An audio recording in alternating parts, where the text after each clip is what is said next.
This is Sean McClure with BJPenn.com, and I'm talking to the one, the only, the number one contender, Johny Hendricks. Johnny, what's up? Nada, man. You been good? Yeah, I have been doing good, and I'll tell you what had a discussion about you the other day. GSP had mentioned something about wanting to go back to the old no round system, right? And so Yep. the question that came up was, you being a wrestler, GSP wrestles. I've been to wrestling practices, and sometimes you don't stop for an hour. I mean, so would that be much of a change for you to go say 30 minutes? Here's the thing, that if we're going to do that, you'd have to give more than just a 2-week notice. But yeah, I could do that. That's the wrestler in me. I could do it as long as he wanted to. You know what I mean? But that's what makes our sport so unique, is that, for example, boxing, you have 12 rounds you have to win. You know what I mean? You have a chance to win 12 rounds or 15 rounds. What's unique about our sport is that you have 5 rounds or 3 rounds. You have to win 2 or 3 of those 5 or 3 rounds. That's what's nice about it, is that you can game plan. This puts more strategy instead of saying, all right, I'm going to take a guy down, lay on him for 35 minutes until he taps. Does that make sense? Yeah, it does. It does. And that's what makes it exciting, is that wrestler versus striker, or striker versus striker, you have to win. You have to win the round. Instead of saying, all right, I know I can go in here and try to knock him out the first couple of punches, because if not, we're going to go a 50-minute match. That's going to get really boring really quick as soon as a couple of those happen. Right. Do you think that would? I'm just curious, man. Do you think that would affect training and burst training, like people? Because people like you've been around, you know that if it goes any longer than say 10 minutes, the chances of choking somebody out or knocking them out get slimmer. So, do you think that would change the training to say more intense training for, like, you do endurance, but maybe burst training for a 10-minute blast, maybe? Yeah, that's exactly what happened, is that everybody would be training for the 30-minute mark. You know what I mean? Right. And then it would be everybody would be sitting here stalling out until they could wear somebody out until the 30-minute mark, or the 15-minute mark, or the 25. You know what I mean? Right now, even if you have heavy hands, realistically, you can knock somebody out in the 5th round, right? Right. And that's something that's why we start every round. You start on the feet, and every round, you know what I mean? If we're gonna do it any other way, then it would be weird.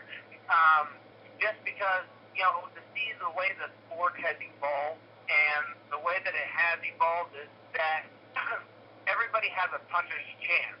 You know what I'm saying? Everybody has a puncher's chance, and that's what, you don't know what's gonna happen. You know what I mean? For example, me and GSP. They don't know what's going to happen. They don't know, am I going to knock him out? Am I going to be able to wrestle with him? That's because each round you got to start on the feet. And so that raises the suspense that much more. Right. Johnny, do you honestly expect him to try to take you down? Yeah, I do. I really do. Really good example is what he did to Matt Serra. Yeah. Yeah, he pretty much. Matt Serra has knockout power. He knew it, and he went in there. He pretty much bull rushed him to get him to the cage, take him down, and try to start wearing him down. You know what I mean? And that was his whole game plan. So I'm sort of going in there. I have a couple of ideas the way that this fight's going to start out. And I'm excited to see which one, am I right? Or, one coach has this thought, another coach has this thought. So we're all combining our thoughts together to have different multiple game plans. And I'm curious to see how he starts. Right.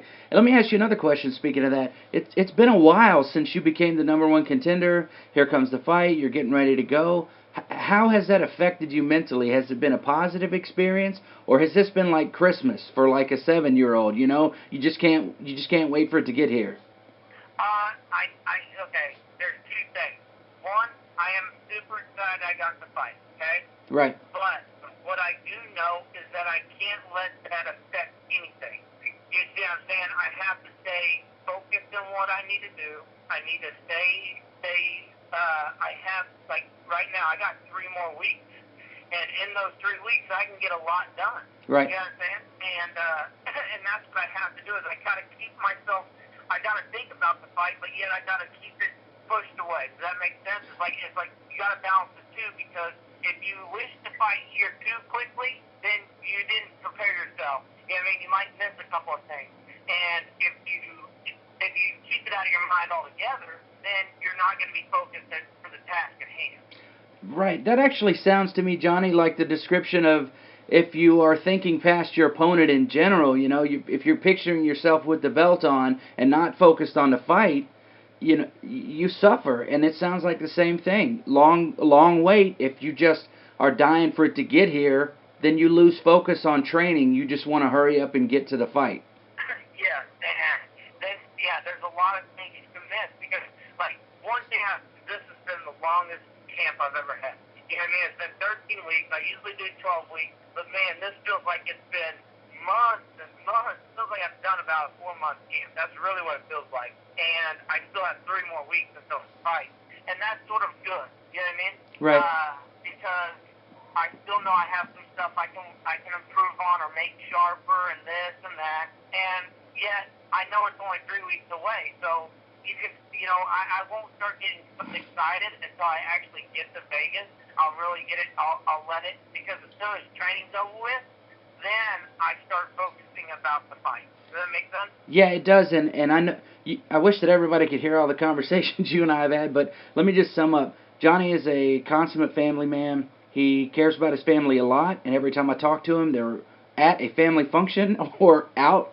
So how has this affected you? Because I know you like to spend time with your family. How hard is it with a long camp to balance that time? Man, it's been rough.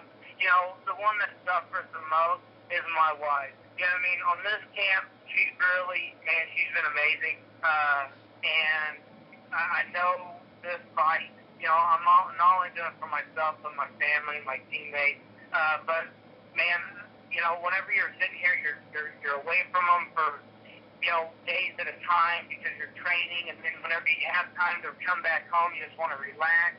And you know, it's a very difficult task, but I'm very grateful that I got a wife that understands and knows how much this not only means to me, but also it means to my kids.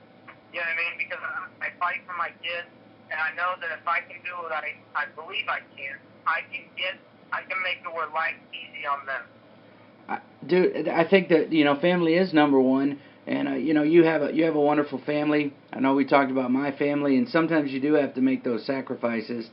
But if this doesn't give people an idea of how big this fight is, GSP mentioned retirement, right? And you know, Faraz came out and took it back.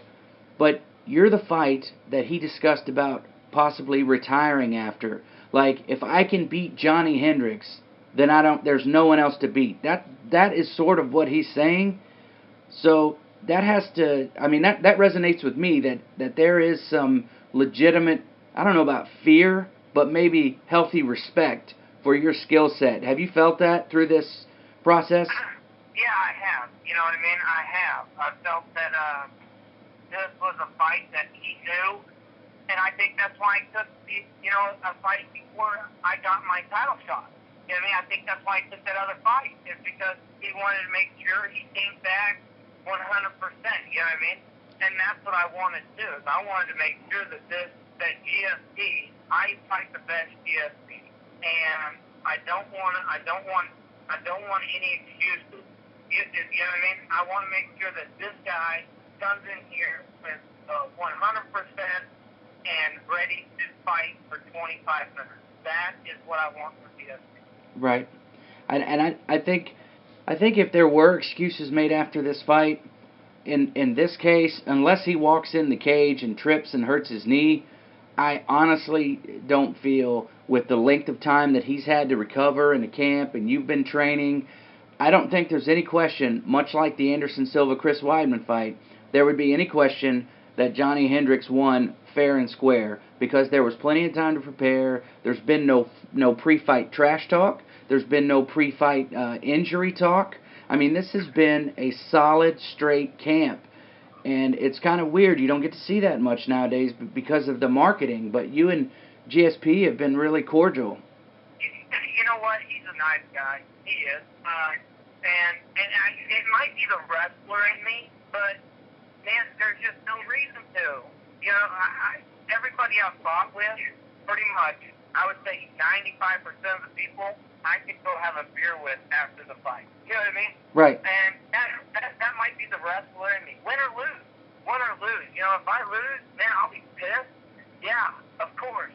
But if he came up to me and said, hey, you want to have a beer together? I'd be like, yeah, you know, it sucks, but you're fine since you won. You know what I mean? And that's sort of the way that my mentality is. And I think that's been bred through wrestling because you see the same guys day in and day out, and you become friends with them. Even though you're friends with them, you still got to compete against them. So I think that really helped me in the sport transferring over because, you know, man, it's a job. That's the way I look at it. It's all fun and games. You know what I mean? For some reason, I enjoy it. I love it, and I cherish every moment that I'm in the octagon, and that's really what I try to do. All right. Well, Johnny, in about 8 minutes here, you're going to be on the phone on a radio show. So I just want to give a shout out to Janet real quick. I got him off the phone when I was supposed to because Janet, you know, you're a real giving person, and Janet said, make sure Johnny gets to his radio show. I just want to thank you, Johnny, from BJPenn.com and all of your fans, and from me personally, and say good luck in your fight against GSP. Hey, thank you so much, and you say hi to your family. You have a wonderful night, okay? All right, Johnny. Take it easy, my brother. You too. Take care. Bye.